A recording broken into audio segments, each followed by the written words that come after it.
Death Stranding is a walking simulator, they said. I was told that this game is boring.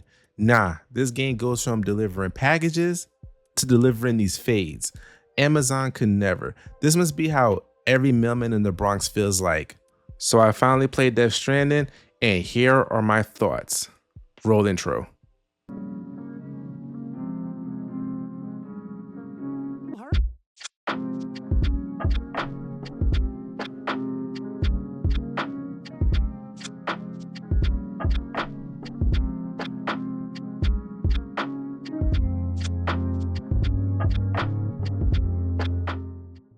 On this channel, the mission is simple.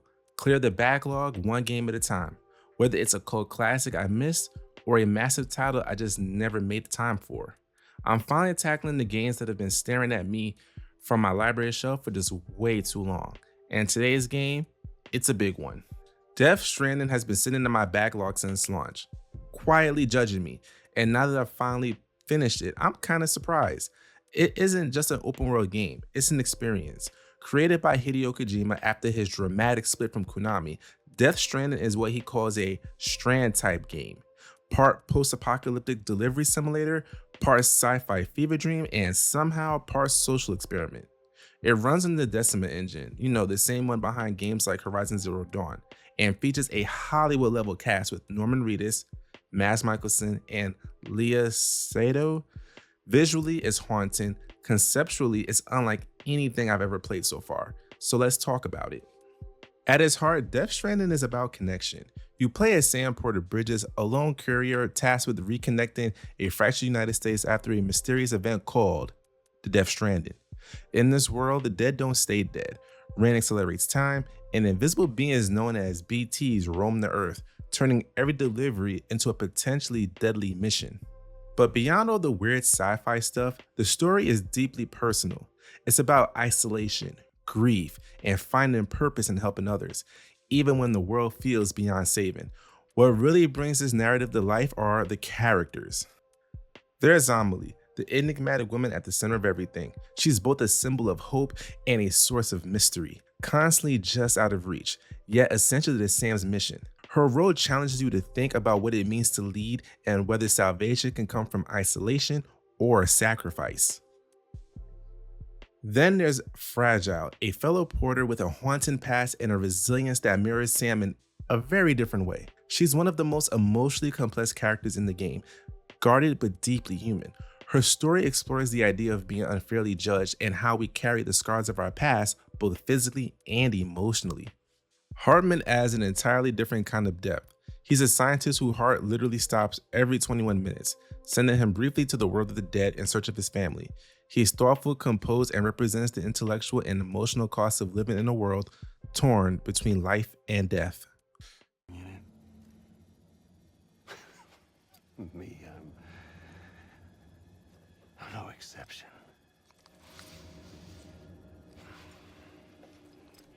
And then there's Higgs, the man in the golden mask. Higgs is chaos incarnate. He revels in destruction and acts as the ideological opposite of Sam. Where Sam wants to build bridges, Higgs wants to burn them down. He's a charismatic and twisted villain who forces you to confront the question, is connection always worth it? Now sure, Kojima gets philosophical here. There are cryptic cutscenes, monologues, and moments that just feel like a fever dream. But stick with it and you'll find a surprisingly emotional human story underneath all this madness. These characters don't just move the plot forward, they are of the plot. Each one represents a facet of the game's larger themes: isolation, grief, hope, and the fragile threads that tie us all together. The further you go, the more personal it all becomes. This isn't just a story about saving the world, it's about understanding what's left worth saving. Now let's talk gameplay, because this is where Death Stranding either clicks with you or it doesn't. At a glance, you're delivering packages, but it's way more involved than that. You're planning routes, balancing your load, keeping an eye on the terrain, and fabricating equipment to help you survive. Ladders, ropes, power skeletons, floating carriers. There's a system for just everything. Eventually, you're not just surviving, you're building highways, bridges, zip lines. Your effort literally reshapes the world, and what you build doesn't just help you, it can show up in other players' worlds too. That's where this game's social mechanics come in. You'll see signs and structures left by other players. Sometimes a perfectly placed ladder or time for a shelter feels like a lifeline. And every time someone uses your stuff, you get a little like. It's simple, but it reinforces this powerful idea: we're all struggling alone, but we're not alone in the struggle. Bars.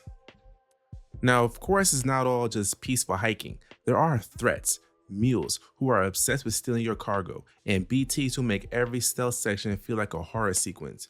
Combat is rare in the early hours of the game, but when it happens, it feels intense and meaningful. You don't fight because you want to, you fight because you have to. Now, let's be honest here. Death Stranding is not for everyone. It's slow, it's methodical, and it's unapologetically weird. If you're looking for constant action or quick gratification, this probably isn't the game for you. But if you're the kind of player who can appreciate atmosphere, patience, and big ambitious ideas, the payoff is incredible here. There's a quiet satisfaction in conquering this world, not through violence, but through persistence and planning, through creating, connecting, and choosing to help others even when no one's watching. And when those connections start to form, when someone uses a zip line you built or leaves a helpful sign near a rough cliff, that's when it just clicks. That's when you get what Kojima was going for. Now, but seriously, definitely invest in zip lines. They make life so much easier. And that was Death Stranding, finally off my backlog. And I can honestly say it was worth it. It's not just a game I played, it's a game I felt. And if you've been putting it off like I was, maybe it's time you gave it another chance. And if you enjoyed this video, don't forget to like, sub, and drop a comment, the usual YouTube stuff. I'd love to hear your thoughts on Death Stranding or what game you think I should tackle next. Also, be sure to check the community tab. I post polls there regularly to help decide the fate of this channel, and your vote matters. And hey, if you've been working through your backlog or just looking for people to game with, we've got a great community growing on Discord. Clearing games, playing stuff like Monster Hunter, Warframe, etc., Baldur's Gate 3. So if any of that tickles your fancy, come hop into Discord.